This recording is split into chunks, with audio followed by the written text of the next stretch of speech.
Tanya Bazzi. I'm the superintendent of Ferndale Public Schools. What was the problem or issue that brought you to seek technical assistance from the MAP Center? The focus really was on board professional development as it relates to diversity, equity, and inclusion. And the reason for that was Ferndale was in, I believe, the third year of its restructuring of its elementaries that in essence integrated all of the buildings, because we had a model that had one school that was predominantly Caucasian and then a couple of schools that were predominantly African American based on the configuration. So the elementaries were merged and all students were now attending together at a K2 building and a 3-5 building, as opposed to 3 elementary schools where there was some separation. So they wanted to continue the professional development to help us with the restructuring and the work that goes into that. How did you start working with the MAP Center once you made a request for assistance?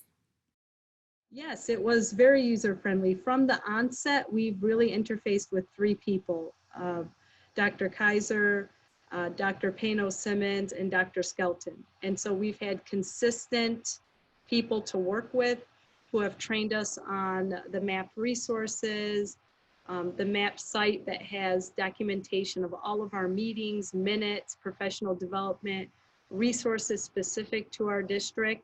So it was nice to always work with the same 3 people over our 2-year partnership. I think that consistency of the consistency of having the same partners for that time and establishing relationships with them, so that I really felt that the 3 of them knew Ferndale on a level so they could really help us move forward. They had a deep understanding of who we were as a school district, and we had a deep understanding of their expertise and how they could assist us in that process. What tools and supports did you receive from the MAP Center? The tools that we were able to utilize right away was the curriculum selection tool. They have basically an audit of curricular resources that schools adopt, and kind of to do an equity, culturally diverse check on the curriculum. So are we selecting resources that keep in mind diversity, equity, and inclusion? And so basically now when we select textbooks, we use that curriculum guide from Midwest to ensure that the resources that we're choosing are representative of our diverse population, so that they're culturally relevant to all of our students. So I think that's one tool that we've certainly used immediately in terms of assessing the cultural responsiveness of our textbooks and curriculum within the school district. What kind of tangible impact have these services had on your organization? Just conversations that have led to change within the district, most specifically representation in our honors courses at the middle school level, where we saw that there was a need for increased representation for our minority and low income students. So we were able to look at that data, analyze the data, and say, what's the entrance requirements for those types of courses? And why is it that we don't see representation in those courses for our minority and low income students? One thing that I really appreciate from the MAP Center is that the professional development was focused on the board, but they would allow us to have cabinet members and principals attend those meetings. And each time that we had one of those, and there was a rotation of people who came through those professional developments, every single administrator told me that was some of the most purposeful, meaningful professional development that they ever had. And it was on a Saturday, so that says a lot.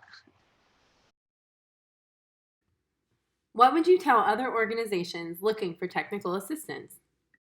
Them to be open to the process and have the ability to being uncomfortable.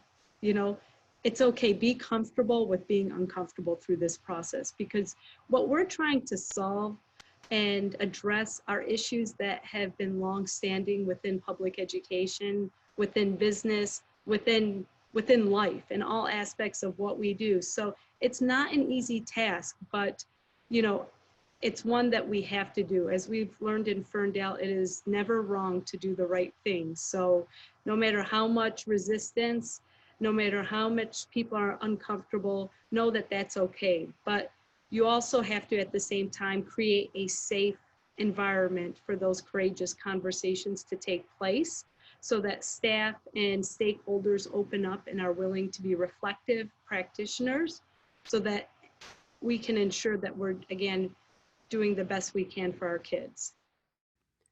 Would you recommend the Map Center? Absolutely. I think it's been a wonderful relationship, and I think our continuation with the partnership shows our enormous amount of confidence in the team. I hope to work with Dr. Pano-Simmons, Dr. Skelton, and Dr. Kaiser for a long time. These are people that I know um, I'll always look to for advice and for guidance. How do you feel about being the 2019 Map Center Equity Innovator? It's very humbling because we feel like we still have so much work to do. And so for people to acknowledge that we're on the right journey, we're doing the right things for kids, is a great testament to all of the stakeholders at Ferndale Public Schools and our board members and our staff and our students.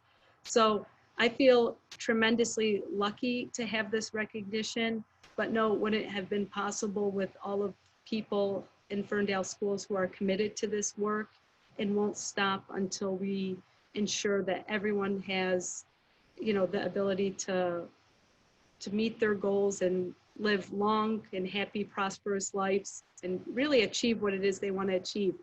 So we're humbled and excited, but we know we still have a lot more work to do, and we won't stop. What equity work are you planning to do in the future?